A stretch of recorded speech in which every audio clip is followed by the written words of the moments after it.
things in the middle. There's just, I thought that said rotisserie chicken. No, it says Larissa's Kitchen.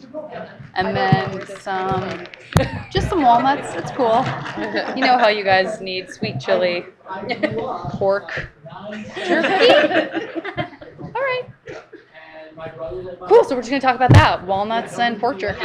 I'm ready when you guys are. Yeah, totally ready. What do you feel like it's about the show that continues to resonate with viewers? Because I've just seen the popularity just continue to grow. It's like more and more buzz begins to kind of fill about it. Oh, nice. I didn't know that. That's very good to hear. Well, I think one of the things for me that I love about it, that I love as a fan, like as a Simpsons fan, for example, is that Dana is such a funny writer, and the writers that he brought on are so fast that stuff happens so quickly that you might miss something funny if you're not, like, for me, I probably watch these things like 2 or 3 times as a fan, the same way I do with The Simpsons, because I don't want to miss any of the jokes.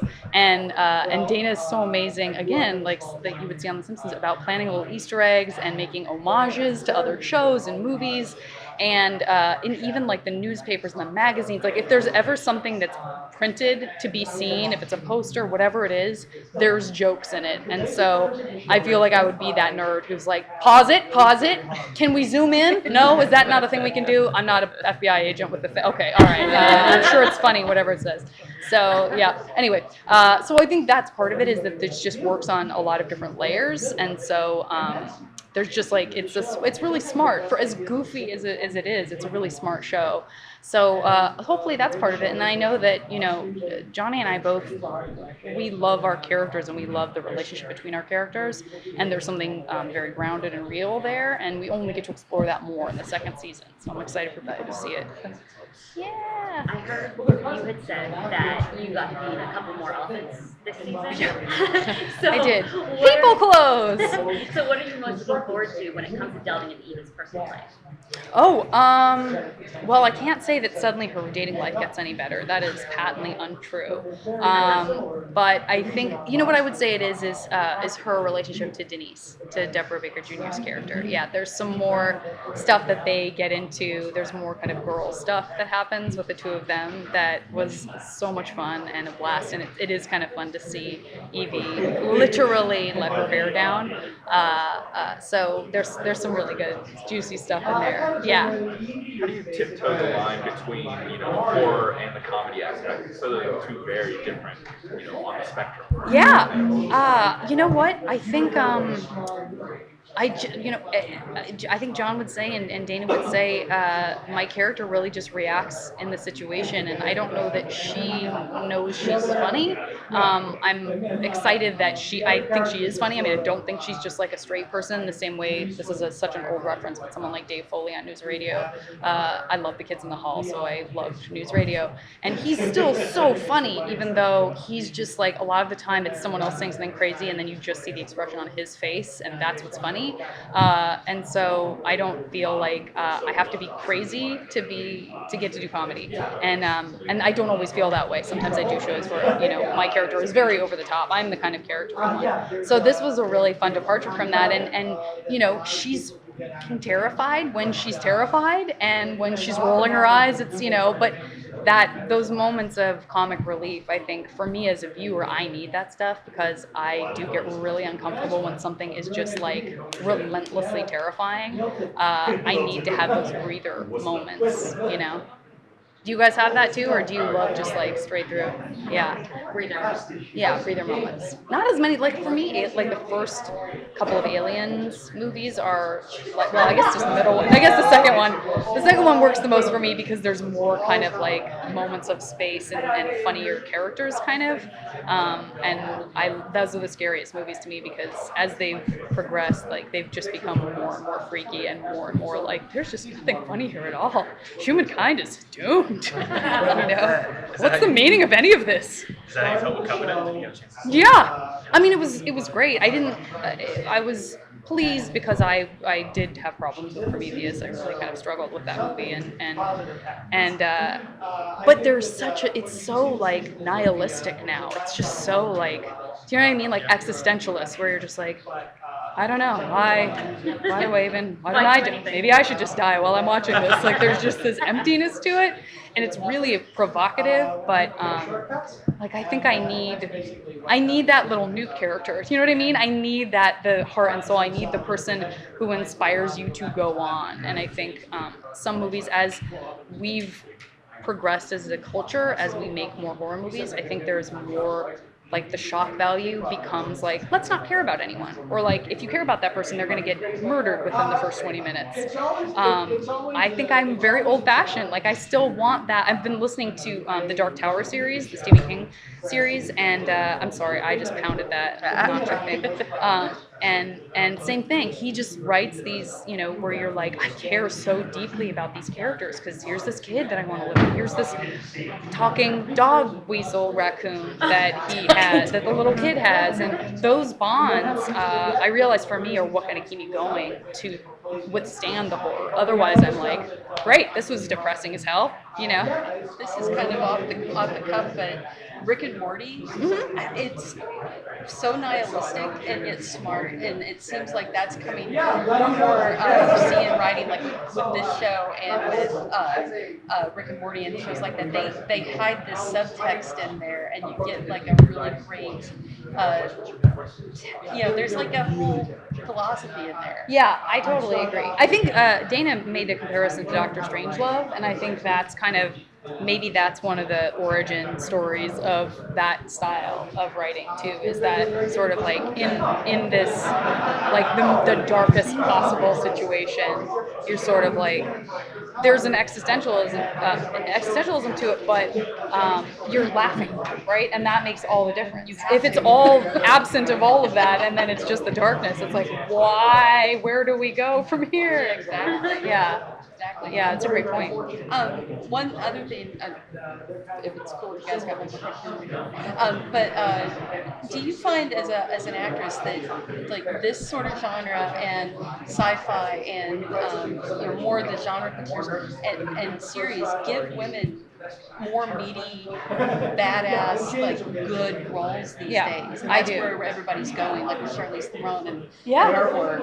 I mean, that seems like for you, is that what you're seeing happen? I mean, I do think so. I think in general, and maybe this is true for you guys, I'd be curious to hear what you think. I a lot of the time now when I see a trailer for a movie or I hear that a movie's being made of something, especially if it's off of a book, my first thought is like, oh no, why isn't it a series? Why isn't it a series? Like, I want to see the Westworld, of 1,000 things. I would list the Dark Tower among them. It's like, I don't know that I want it to just be this, even if it's 5 movies, it's like 1,000,000 books. It's thousands of pages. I wanted them to strain that Right? so bad. Right? It feels like, wait, no, of all the things, like, why would you? No. So I think that's what we've gotten spoiled by, right? Is that because we have the ability to stream stuff, because folks like Netflix are just dropping all of these episodes, the onus on the television, the filmmaker, so to speak, is this better be real good from start to finish, because the expectation is like, this better be the best 12-hour movie I've ever seen.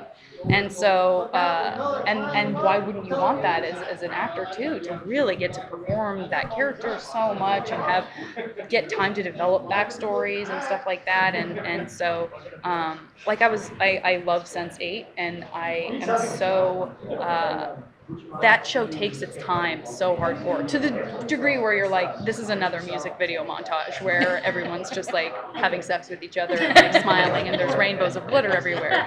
But I love that because they take time to do that. It also means they take time to just like have this quiet moment with that phenomenal Korean actress from the host, who's just like brilliant, and then they'll have like just a silly, goofy, loving moment with the Spanish actor who plays the Mexican. Have you seen that show? Yes, the best. He's all the actors. But like that is, you really feel like you get to live in their world for as much crazy shit is happening, and I just don't think that we had that before, and so you really get to love and know these characters. And as actors, I can't imagine that anybody who gets to do something like that on a regular basis isn't like, yeah, I just want to do this all the time now, instead of being, in Serbia for 2 months, knocking out this one quick thing and then getting out, at a castle and, The depth to it. It gives you more story. I love it. Absolutely. Exactly. And that's the greatest part of the process. Relationship going to change. It's going to affect him. It's going to affect Yeah, I mean, I think that like any great kind of antagonistic but loving partnership, there's no way for them not to continue to realize how important they are to each other. And I mean, I would hope rather than like going the other way. And so there's some stuff that comes up. There's some like plot-driven stuff that comes up that Stan sees this opportunity to potentially change the course of his own personal history, which will deeply affect whether or not he even knows Evie.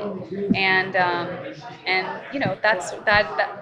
There's nothing like "I'll never have met you" moments to go, oh, that's affecting. Like I care that I will never have known you. So there's some really rich stuff there. Exactly. And I think you start to see that in season one, those moments where they're both okay and they kind of, and I love those kinds of relationships where you're like, I'm not hugging you. I'm not hugging you. Yeah. So as you continue to delve into the characters, is there anything you find you're surprised to learn about yourself? About myself, me? Yeah, personally.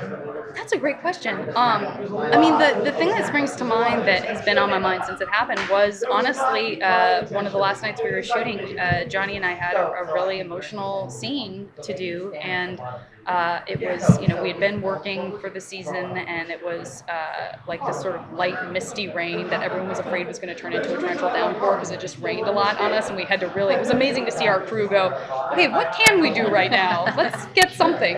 But in this case, we didn't know if it was going to turn into a real downpour, but instead it was just this like cool mist, and we were shooting this scene, and I really had this moment of I felt something when we finished, and I like couldn't immediately identify it. This is gonna sound so stupid, and then all of a sudden I was like, I love acting. Oh my God, I love acting. I haven't felt like this since I was a freshman in college. Like, what happened? Because for a long time I turned my back on that. I was like, no, it's not. It doesn't make sense. It is not important enough, and it's about physical things that I don't want to be judged for. And I was just really shitty and snobby about it when I lived in San Francisco, because like it's cool to be just like not into that stuff when you live in San Francisco. And I love comedy so much, and that's been what I've been doing predominantly.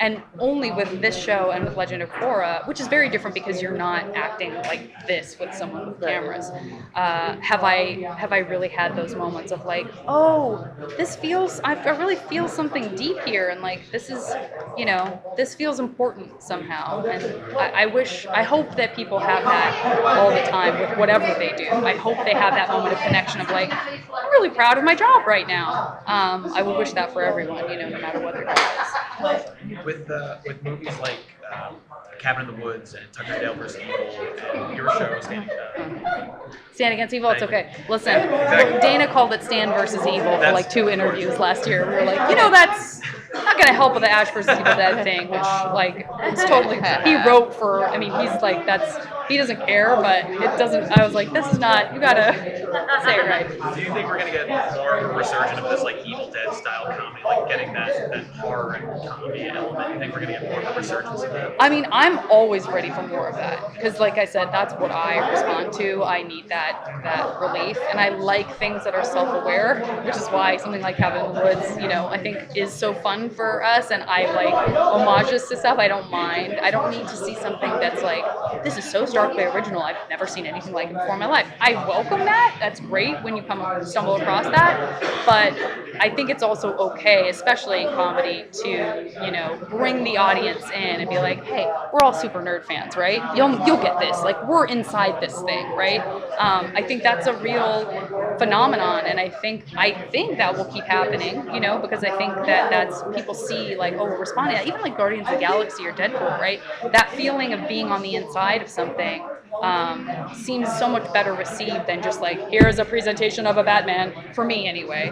I want that kind of like, we know what's going on here, So what is something you nerd out about personally? I nerd out. I guess I've already nerded. What have I already nerded out about? Sense8 I nerded out about.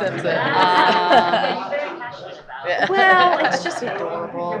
I just think it's so great. It's like if you're worried about the state of affairs in the universe and in the country, and then you see a show like that, you're like, oh, we're gonna be okay, everybody. Let's hug. Like it really feels like that to I me. legit shed tears when they said it was canceled.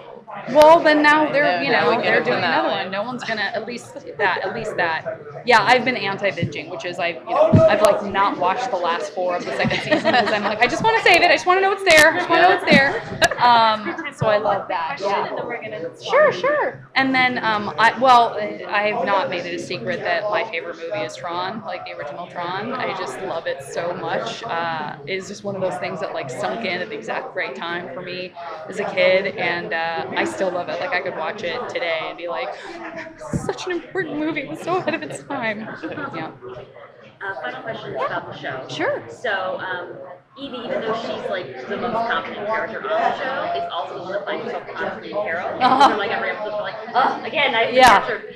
So, is that part of the fun for you, or are you seeing it as a learning curve where she's gonna start getting the drop on some demons?